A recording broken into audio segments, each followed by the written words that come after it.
unleashing possibilities everywhere. Innovation everywhere, opportunities everywhere. And that's what this is about. And so I will just leave with this closing remark. I like to use acronyms. This is about possibilities, opportunities, PO, innovation, science, and ED is economic development. This is poised. This is poised for unleashing possibilities all across our nation. I'm so thrilled to be with you here. You just think that without talking. I like it. Dr. Ponch, thanks very much. On behalf of Forsyth Tech, we have many NSF grants here, and we're just so excited that you're here, being the director. But we have such close ties with the NSF, and we've been working with you for many, many years. So we're very, very grateful. And this is about innovation. This is about the economy. This is about jobs. And at the end of the day, you're going to see some living examples here of people who have gone through career pathways and had started here at Forsyth Tech, or maybe even at a high school level, and now have gone on to do great jobs. So I'm going to start with Ash from Ash. Ash, you're at Simon G. Atkins High School, and tell us about your experience so far with regenerative medicine. All right, so good morning, Dr. Biden. Good morning, everyone. So first of all, I want to say how much of an honor it is to be able to talk to you about my experience with biotechnology and how my school has really helped me in this process. So to introduce myself, my name is Ashfath Ramesh. I am a junior. I attend Atkins High School. So success begins in the classroom, and that's something my school provides for all students. It allows our students to take classes that align with their specific interests and aspirations as to what they want to do with their future. And for me, I want to pursue a future in medicine, so a class I take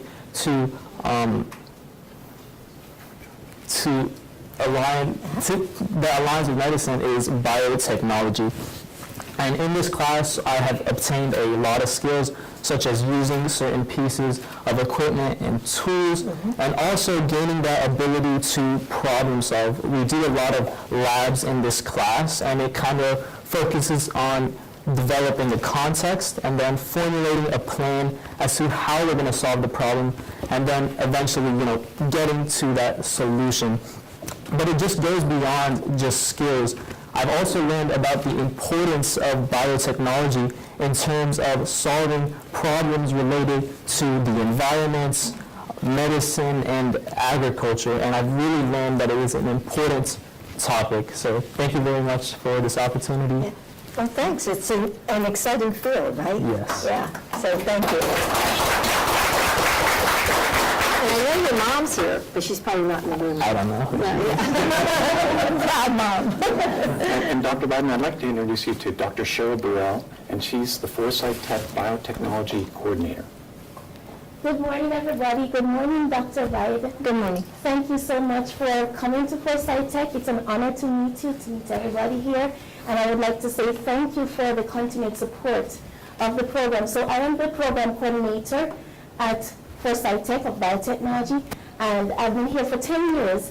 And my primary role is to train students so that they can be successful academically and they can also function successfully in the workforce. And I train them in different lab techniques. They learn how to be competent in fundamental skills like making solutions, and this will help them to become better when they learn how to do more advanced techniques. And the basic goal is to train them to change lives. Through science, they can change lives and make life better for mankind. And not only that, I work with the industry partners in Winston-Salem and North Carolina, and we serve together on advisory boards, on grants, and fellowships. And the idea here is to make sure that we are competent and we are able to train the next talent workforce. We can enhance the pipeline so we can make North Carolina one of the leading states in biotechnology. Thank you. And Dr. Biden, I'm pleased to introduce Katie Benson. And Katie Benson is one of our graduates and works at the Institute for Regenerative Medicine. Good morning. Good morning. About 10 years ago, I realized that I needed to make a transition to another career to provide stability for my family. And I was thinking about lab tech, and I read an article about regenerative medicine, specifically about Dr. Anthony Atala of the Wake Forest Institute of Regenerative Medicine and his work with children, veterans, engineering tissue and organs for them. And I was completely captivated, and I said, I want to do that. How do I do that? And so I needed to go back to school. It needed to be affordable. It needed to be flexible. I needed to get it done quickly. And Forsyth Tech checked all of those boxes. So when my twins started kindergarten, I went back to school too to pursue an associate in applied science and biotechnology. Forsyth Tech made it very easy to do so. They provided a lot of support and resources. It was very intimidating to go back to school, but they could not have made it easier. After 2 years, I got an internship at W Firm, which led to a job opportunity at W Firm. And I do want to thank Dr. Burrell. She said she's encouraging students to change lives, but she changed my life. I am now a research lab technician at W Firm. I serve as the core technician in the regenerator test bed, which will be a big part of NSF. And in the test bed, it's this little island within the research building where biotech startups can come in and use the lab, and in that way they can save all that precious capital while they are de-risking their processes and getting ready for FDA approval. We also, in the test bed, have students come and test it out, and they get to work on their skills in the lab. Thank you very much for coming. I'm from Winston-Salem. I love Winston-Salem, and I'm just very proud that you're here highlighting our work. Well, thank you. So, Ash, this is your future. So I love that you came back to school. I mean, Janet, that's what community colleges are all about. We have all ages in our classrooms. It's so exciting. And really, what you're doing is just amazing. And really, I was thinking about it as I was reading my briefing. I have a friend who just this week started dialysis because, of problems with her kidneys. And she's already had 1 kidney transplant. So, this is going to mean so much to so many people. And these are great, interesting careers of the future. And so I thank you all because really, you are the ones, you're going to be the ones changing lives. So we're going to pass the baton to you. Thank you. And Dr. Biden, that's a great segue to Yes. Dr. Joe Stavros from Pro Kidney. Yes, well, thank you very much, Dr. Biden, and great that you're here. Your husband was in Raleigh last week, and now you're here. I think you're going to go there. So we are a company that is actually at the end point of this. We're taking cell therapy that was in part developed by many people from predecessors of this community college, and it's been in Winston-Salem for almost 20 years. Now, what we needed was this workforce. We need people to compete with the other cell centers in the United States to keep them here, and that's what we found with our relationship with Forsyth Tech.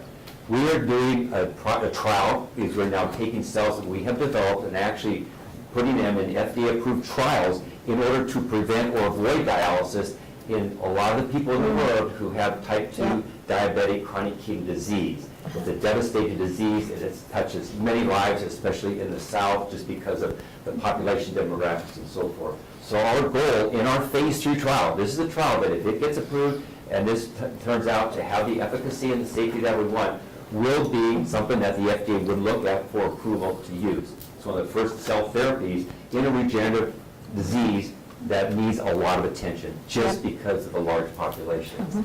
The fruits of us would not have been able to be realized without the support of Forsyth Tech and other community colleges. In our manufacturing scheme, we have to hand manufacture these cells, cannot be automated at this point. 30% of our workforce are graduates from Forsyth Tech.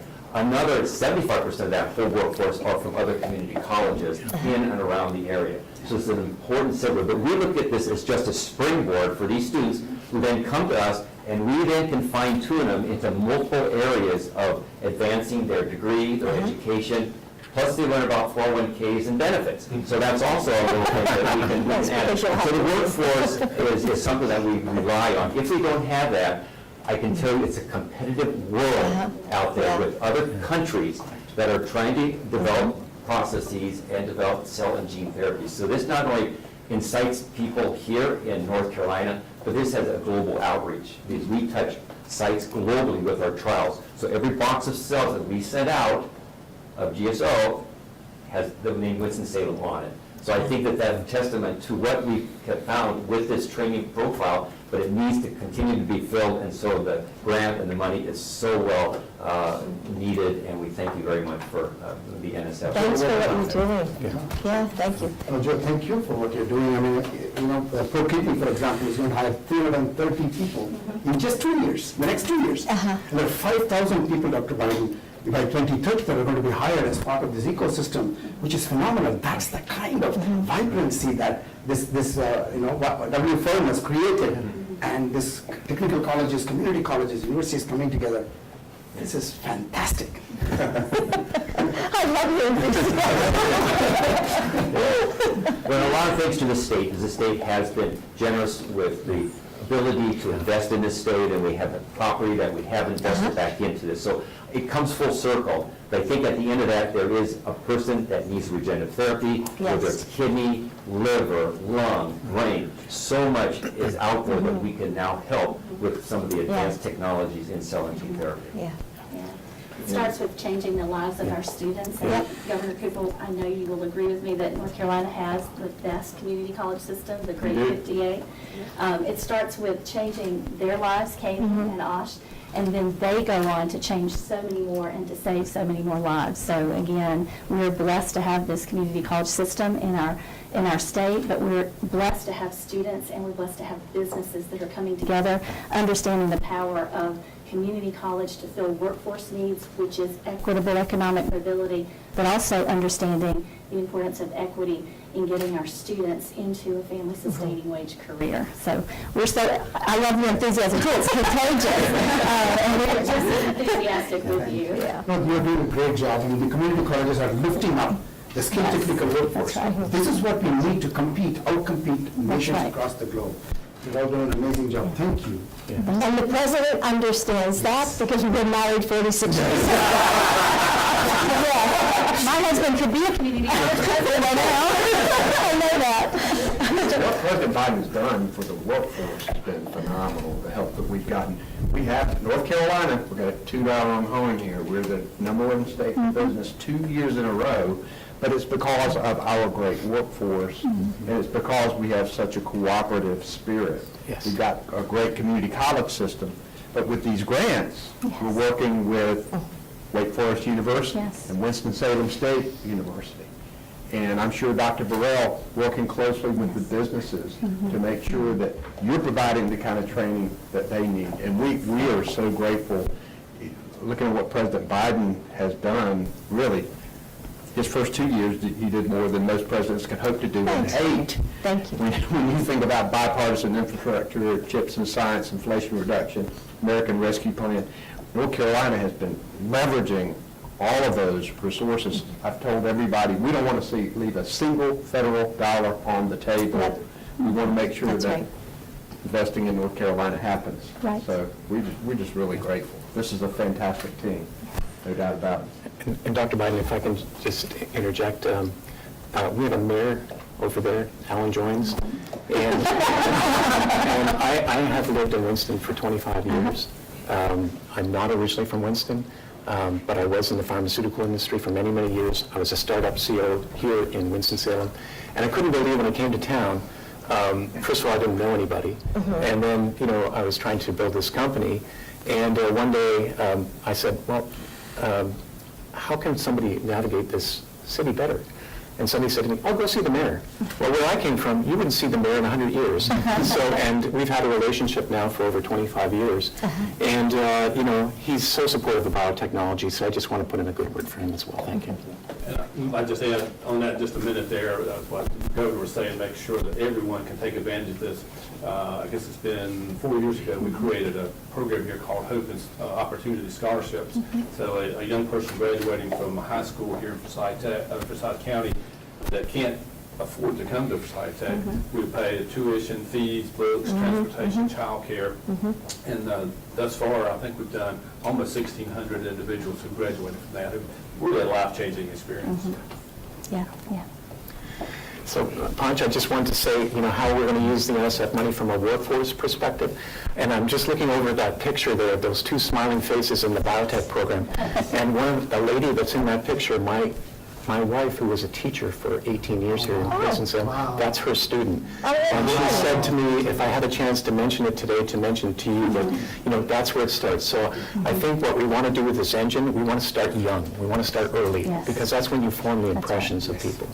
And at the same time, what we want to do is we want to change the mold. So from a workforce perspective, we want to have people doing all kinds of internships, fellowships.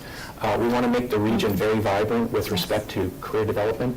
We want to make sure that people understand the language of business. This is what innovation is really about. So that's where we're going to head. That's the direction we're going to go. Some of the programs that we're going to do more specifically, let me give an example of a dynamic program that you actually funded. Cheryl had the ability with 4 other people last summer through the National Center to be able to spend 8 weeks at the Institute for Regenerative Medicine. That's a pretty different concept. You usually think of students doing internships. She did an internship. What did she learn? She learned how to do 3D printing. 3D printing is important. You know, we do that all the time here on the campus, but we do not do 3D bioprinting, and that's what Cheryl did. So thank you. That's the kind of thing we're looking at. Phenomenal what's happening here. We are really grateful for all the community coming together. 82 partners in this program. And that tells you that the community is working together, synergized, and wanting to create these unbelievable outcomes. Let's put it clearly, this is a $125 billion industry potential in this regenerative medicine area. And for cures, you know, cancer therapies, cures, this is what we need. Yeah. So I want to just thank everybody for participating today, but you know, I can't really thank the press enough for being here, because you are the ones who will get the word out to all the students who hear about these programs, these internships, free tuition, child care at the community college. It doesn't matter what age you are, and yes, we should, you know, have the young people learn about it, but also, if people are thinking about a new career, this is a great opportunity. So I want to thank you, because you're the ones that will get the word out to the public. Without you, it's only, you know, basically the people in this room who know about it. Or a few more. But so thank you for being here today and for getting the word out to the public. We appreciate you. Thanks. Thank you very much. Thank you so much. Thanks. Yeah. Thank you. Thank you so much. As First Lady said, thank you everybody for coming.